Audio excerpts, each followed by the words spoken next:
Olá, boa tarde, meus irmãos do Grupo de Estudos Espírito e Iluminação Crística, Jake. Tudo bem com vocês?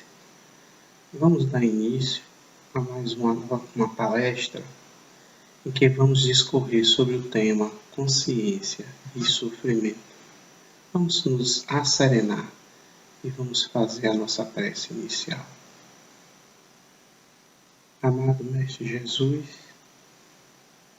aqui nos encontramos mais uma vez para, reunidos em Teu nome, fazermos o estudo necessário à nossa alma para o aprendizado nosso que é constante.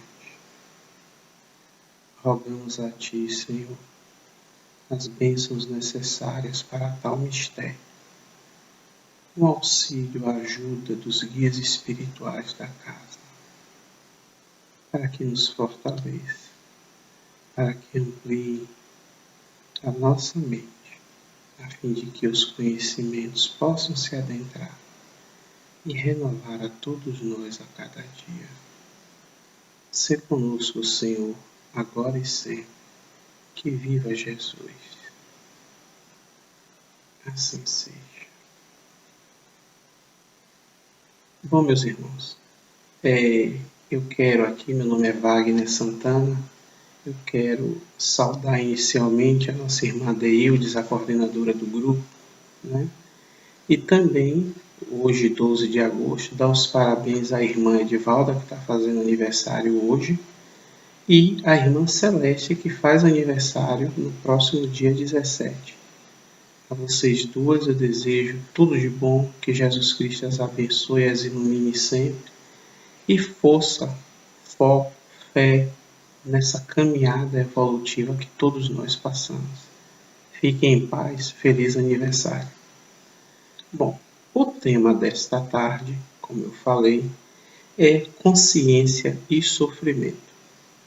Esse tema, ele é originário de um capítulo, ou melhor, de um subcapítulo do livro Autodescobrimento, da veneranda Joana de Ângeles, ditado pela veneranda Joana de Ângeles ao médium Divaldo Franco. E eu queria ter essa conversação com vocês, né, essa exposição em que todos nós aprenderemos um pouco mais sobre as questões de nós entendermos como se processa dentro de nós, espíritos errantes que ainda somos, ou como diz Emmanuel, aprendizes do Evangelho, em relação às causas do nosso sofrimento. Em relação, meus irmãos, a como se processa essa consciência, essa tomada de conhecimento e o porquê sofremos.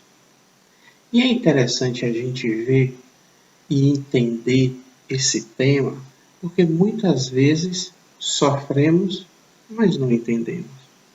Outras vezes até entendemos, mas não sabemos como podemos nos libertar. E é interessante a gente observar que ao longo da história humana, desde lá, quando começamos simples e ignorantes, né, pela nossa passagem pelos diversos reinos da natureza, até a chegada nesse estágio em que nós nos encontramos, dentro do reino animal, mas no estágio que chamamos hominal. Sim, porque nós sabemos que somos os únicos na natureza que gozamos, que temos o privilégio de ter consciência. E essa consciência, meus irmãos, ela vem desabrochando ao longo dessas diversas etapas evolutivas que nós passamos. Essa consciência é enquanto nós estamos agora no reino hominal, em que ela verdadeiramente é descoberta, ela desabrocha. Reparem, quando a gente fala que descobriu algo, que algo desabrochou, não é que foi inventado ou foi criado naquele momento. Então a gente se autodescobre. Descobrir algo significa que é tirar o véu, é deixar à mostra algo que já existe. Daí porque essa nossa autodescoberta é a gente descobrir a nós mesmos aquilo que já está, como dizem os Espíritos nas passagens do Evangelho segundo o Espiritismo, está latente em nós. É aquele germe, aquele potencial que nós temos. E que é o objetivo de todos nós a busca dessa plenitude, a busca dessa melhoria, dessa nossa conscientização acerca de nossa vida. Bom, uma vez que nós temos essa consciência, esse discernimento, e nós sabemos que o caminho que nos leva às nossas melhorias são aqueles, nós espiritistas sabemos disso, são aqueles que nós podemos trilhar desde que não ofendamos, não façamos o mal ao nosso próximo, porque daí decorre uma das primeiras leis divinas, ou o mandamento maior que o Mestre Jesus nos deixou, amar a Deus sobre todas as coisas e ao próximo como a si mesmo. Então, esse maior mandamento, ele prevalece por todos os erros, por todos os tempos. A gente começa a entender de que o caminho a trilhar, ele se submete às leis divinas. E submeter-se às leis divinas significa submeter-se às leis de amor. A gente sabe, nós espiritistas, que temos um Pai, temos um Deus que é soberanamente justo e bom.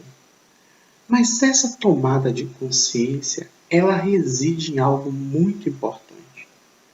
Porque no momento em que a gente observa, no momento em que a gente está, no momento em que está crescendo dentro da gente essa tomada da razão, do entendimento sobre nossa vida, do conhecimento, aumenta também a nossa responsabilidade. No momento em que nós, seres humanos, passamos a tomar conhecimento de que determinada coisa, determinada ação leva a essa causa, no momento em que podemos raciocinar a respeito das coisas que acontecem em nossa volta, isso cria dentro de nós uma responsabilidade. Uma responsabilidade quanto às ações que nós vamos tomar de agora por diante. E aí, meus irmãos, a gente vai começar a entender de que essa responsabilidade, essa tomada de ações, ela vai estar diretamente ligada à nossa condição moral, ao estágio evolutivo em que nos encontramos. Será que as ações que nós tomamos são brutalizadas, aselvajadas? Ou são ações que muitas vezes a gente toma só pela razão? Ou essas ações a gente toma sem o conhecimento de causa, porque apesar de termos a consciência e termos o desenvolvimento dessa responsabilidade, muitas vezes não temos a intelectualidade para resolver ou para pensar sobre determinado assunto. Então, a falta também da educação, da busca de conhecimento, influencia, óbvio, na tomada das nossas decisões. Daí porque a evolução, a natureza é sábia. E o próprio Mestre Jesus nos disse que o fardo não seria maior do que o que pudéssemos suportar.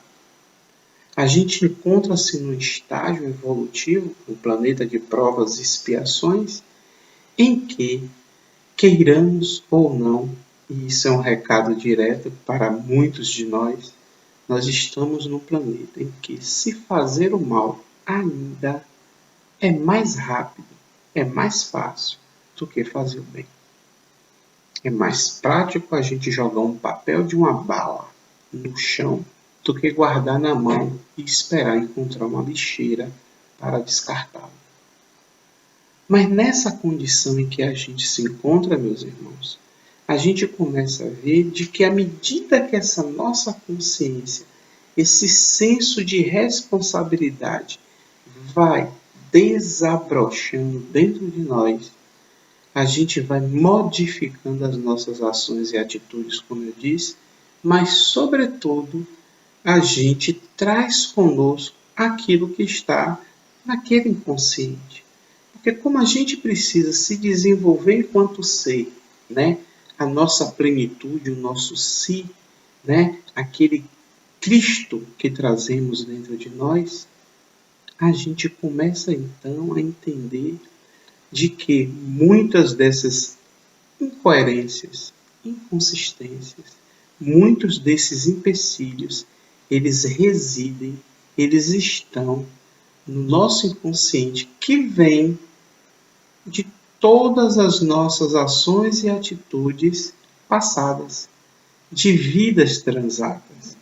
Daí porque a veneranda nos cita de que a chegada dessa responsabilidade nos traz esse conhecimento e nos traz uma demanda maior, que é fatalmente o sofrimento, ele vai surgir junto com isso. Por que o sofrimento vai surgir? Porque ele já vem sendo, vamos dizer assim, acumulado ao longo das nossas existências, e o fato de estarmos no planeta de provas e expiações, né? Se a gente for observar o sofrimento, ele é o padecimento, né? Se a gente for na definição de sofrimento, ele vai estar lá. Ele é o padecimento, né, de uma dor física, moral, emocional, psicológica, e que vai estar intrinsecamente relacionado na evolução nossa enquanto espírito. Por quê? Porque enquanto prevalecer a natureza animal sobre a natureza espiritual do ser, o sofrimento ele vai estar presente. O que, aliás, o nosso Mestre Jesus nos falou, né, lá nas bem-aventuranças.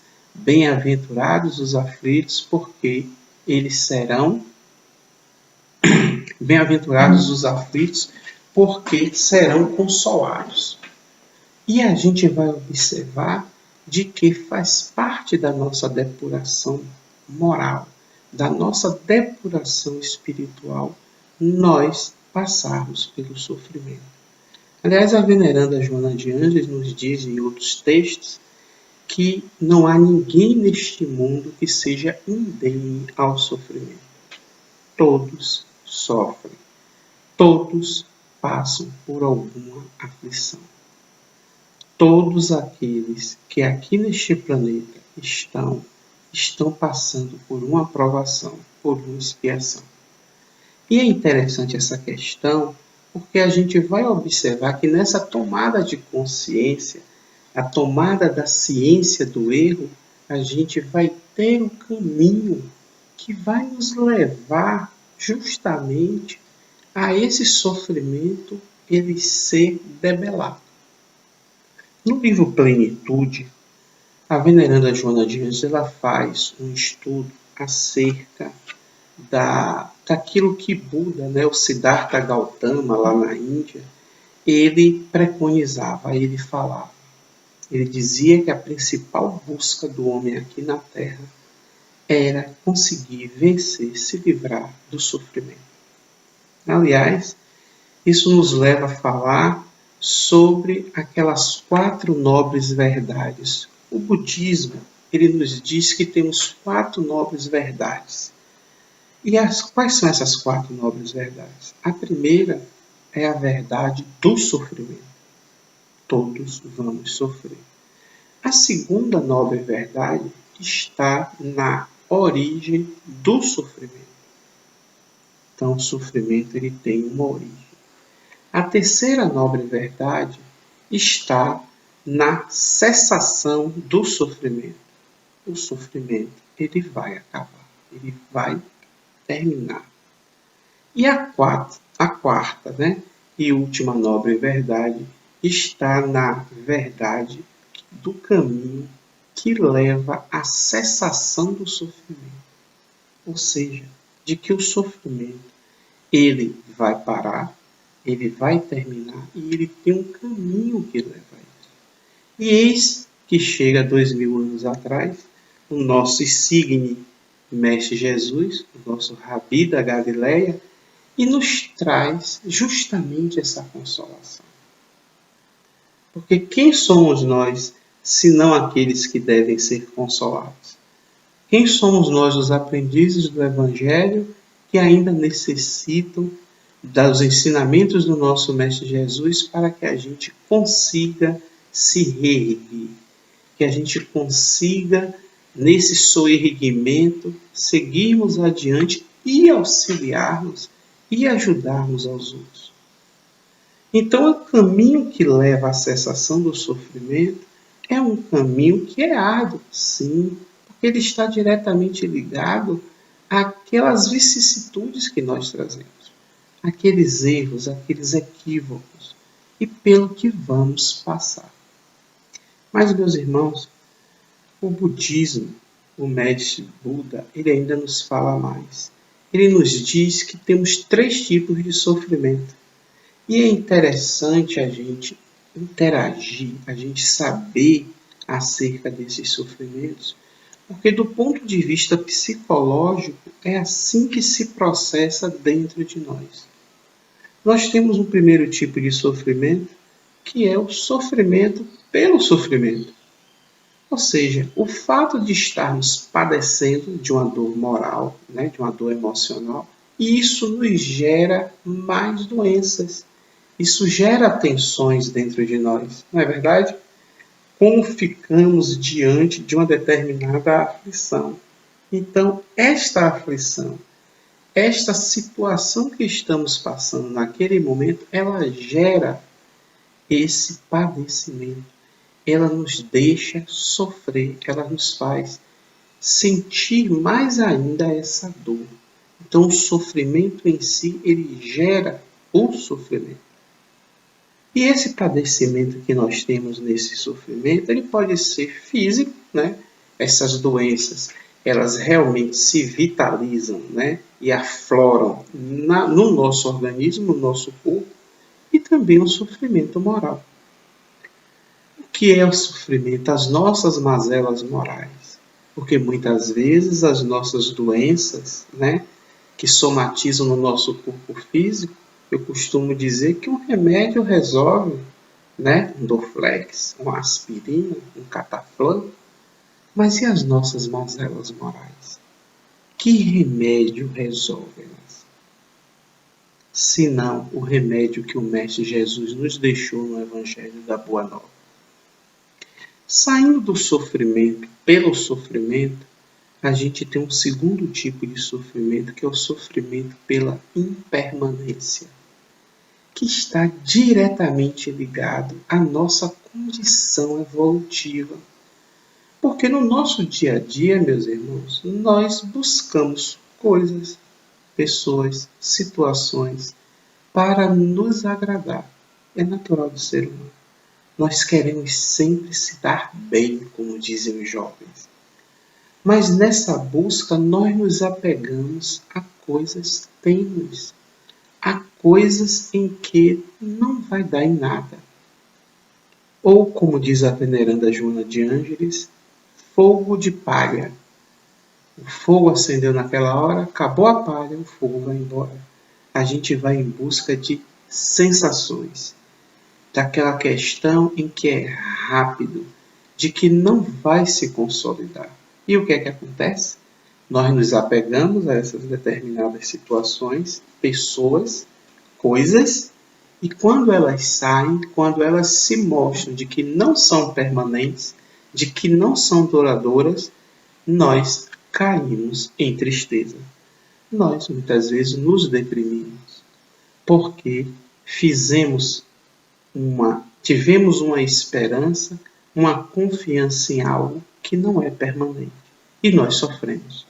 E aí nós sofremos pelas mais variadas perdas, pelos mais variados acontecimentos de nossa vida, e que eram coisas que, se tivéssemos analisado antes, veríamos que não era nada que fosse permanente. E por fim, o terceiro e último sofrimento segundo o budismo, que é o sofrimento pelo condicionamento. Novamente, completamente incluído na nossa maneira de ser.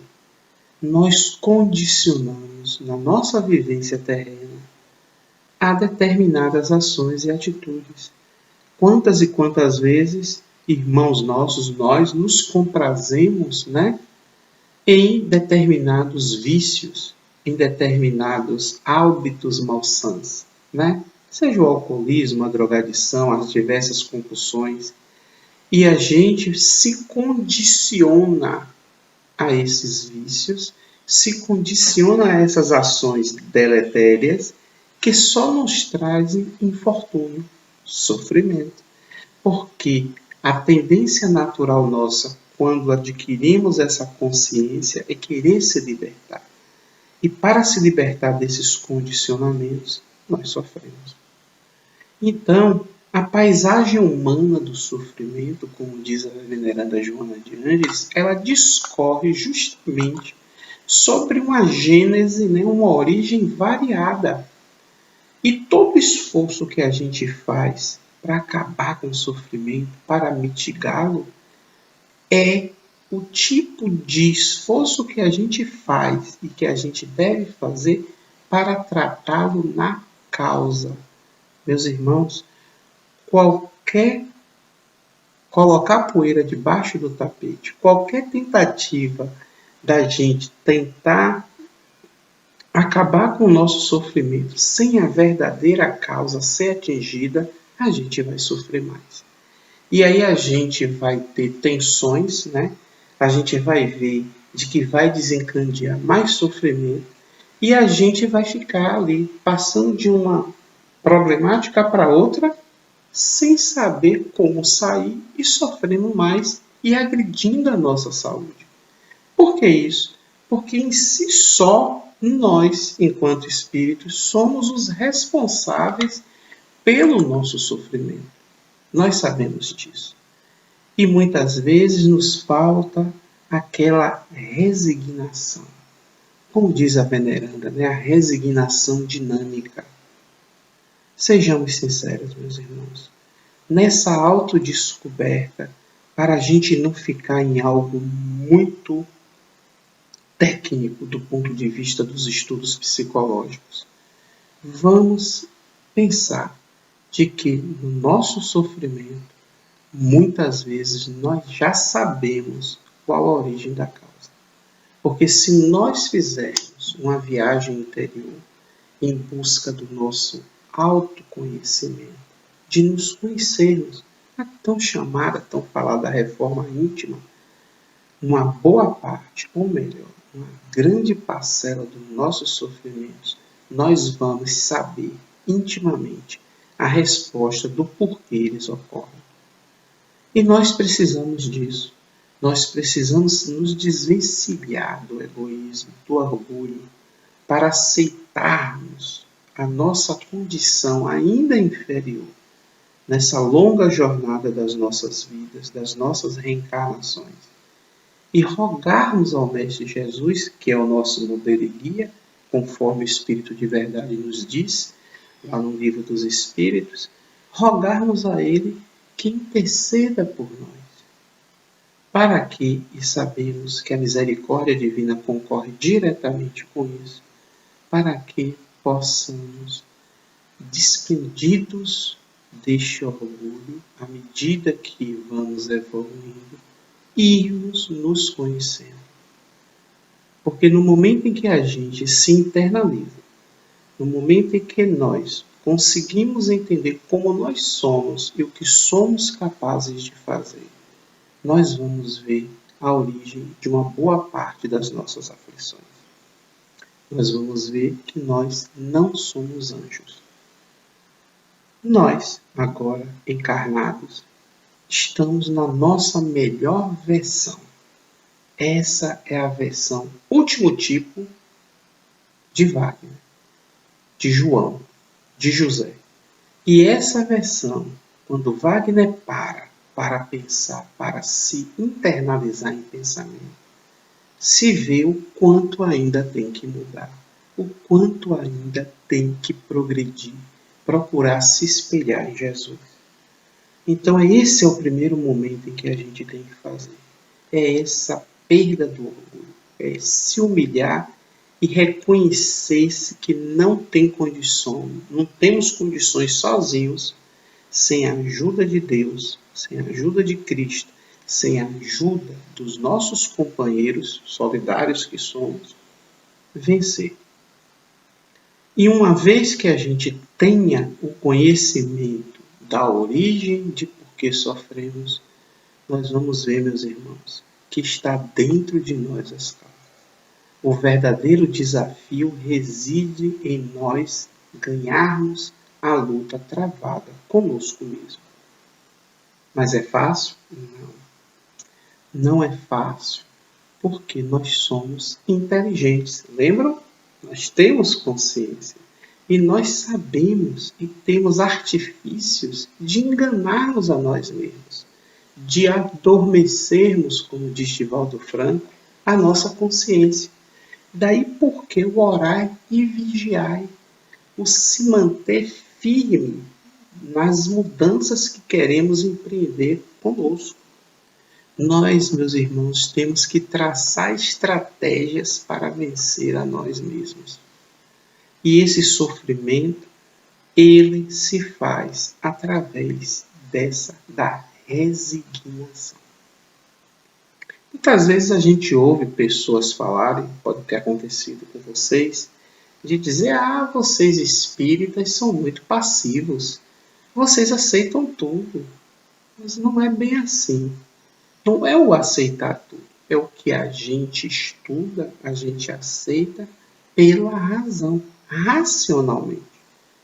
Se nós sabemos que passamos por uma determinada situação e sabemos a sua origem, óbvio que a aceitação da causa, a resignação, é o caminho a seguir.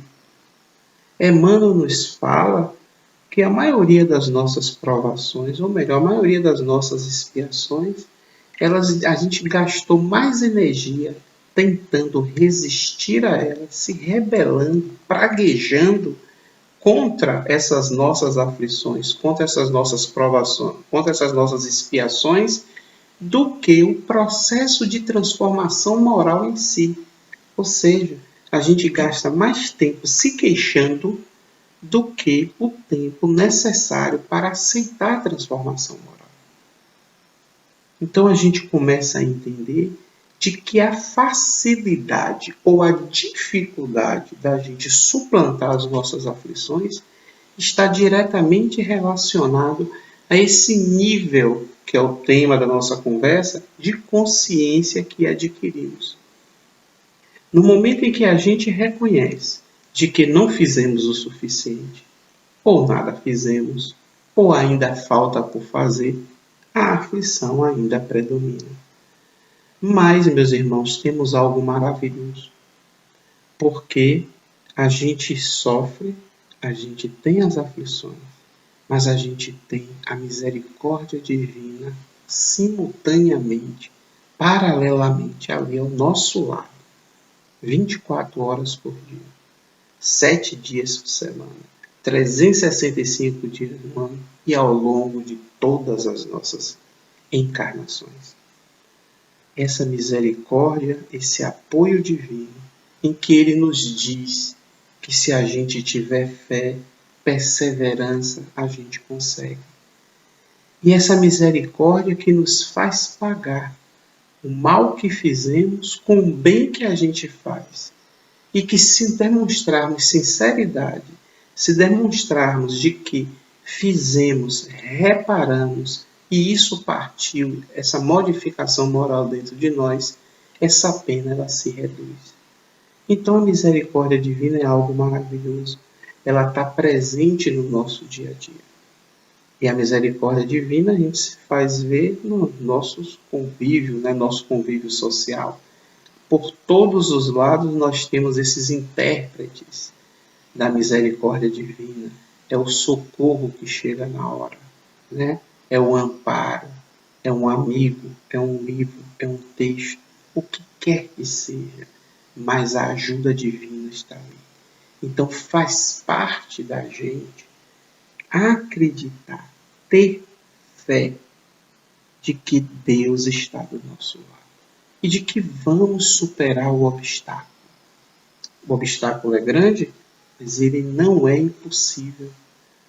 Aliás, o apóstolo Paulo, lá em Hebreus, no capítulo 12, versículo 12, ele nos diz magnanimamente: portanto, levantai suas mãos cansadas e os joelhos desconjuntados.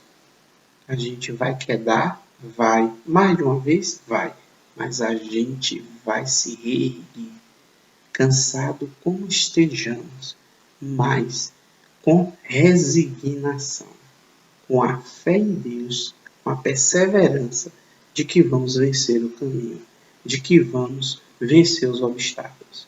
O obstáculo ele pode ser muito grande, e à medida que vamos criando consciência, vamos ficando inteligentes, vamos melhorando-nos moralmente, à medida que os obstáculos vão aparecendo, cabe a nós sempre aquela análise: eu posso passar pelo lado do obstáculo, não vai dar certo? Então eu vou tentar passar por cima do obstáculo. Não deu certo? Então nós vamos atravessar, meus irmãos, o obstáculo. Porque nada nos detém. Por quê? Se Deus é por nós, quem vai ser contra nós? Então vamos raciocinar de que sofrimento existe, mas ele pode ser combatido, sim. Por menos que nós achemos de que não temos força, a força está dentro de nós. Então vamos procurar. O caminho para a gente vencer o sofrimento é o caminho do amor. É o evangelho da Boa Nova que Cristo nos deixou. Aonde tem amor, o sofrimento se afasta. Aliás, a irmã Joana de Ângeles nos diz isso muito sabiamente. Eles são interdependentes entre si. Quando o sofrimento se aproxima, o amor se afasta. Mas quando o amor se aproxima, é o sofrimento que se afasta. Podendo raras vezes acontecer simultaneamente. Ué, como é que acontece simultaneamente amor e sofrimento? Muitas vezes a gente se questiona isso. Mas que sofrimento tinha nosso Mestre Jesus para expungir? E aconteceu o que aconteceu com ele no Gólgota, na sua crucificação? Nenhum sofrimento. O Francisco de Assis tinha débitos a expungir? Não. Mas eles vieram nos mostrar de que o sofrimento é o caminho para a nossa redenção. Então, meus irmãos, confiemos, porfiemos no bem. Sejamos diretivos, assertivos, não vacilemos. E para que o amor possa adentrar dentro de nós, a gente começa modificando as nossas mínimas atitudes do dia a dia. Dá um bom dia para as pessoas, uma boa tarde, um muito obrigado, um por favor, e a gente vai se adestrando no bem com a oração. A prece é o nosso bálsamo. A prece é o nosso caldo que nos dá o vigor e a força para nos mantermos no caminho. E junto com essa oração, a leitura edificante para aclarar a nossa mente, para aumentarmos os nossos conhecimentos. Junto com a oração e com a leitura edificante, tudo tende a ficar mais fácil, porque a nossa vontade, e é ela que nos manda, né? A nossa vontade de querer, como diz o Espírito de Lázaro na mensagem do Evangelho segundo o Espiritismo, nos faz transformar os nossos pensamentos. A gente vê isso muito bem explicado no livro Pensamento e Vida de Emmanuel, ditado, por Emmanuel Médium Francisco Cândido Xavier. Então, a vontade de querer, a nossa vontade comanda os nossos pensamentos. E os nossos pensamentos, eles plasmam, eles são plasmados, eles saem de nós através da palavra, através dos nossos atos, das nossas ações. Então, meus irmãos, a mudança é de dentro para fora. O reino de Deus está dentro de nós. Nós precisamos ter essa força, essa energia.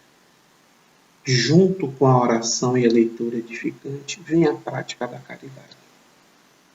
E aí, nas suas mais diversas matizes, na benevolência, na gentileza, na solidariedade, no apoio, no auxílio, nos sabermos nos posicionar diante dos temas da vida e da morte, mas, sobretudo, de entendermos que nós somos filhos de Deus e que o caminho inevitável para todos nós é a busca, é a perfeição.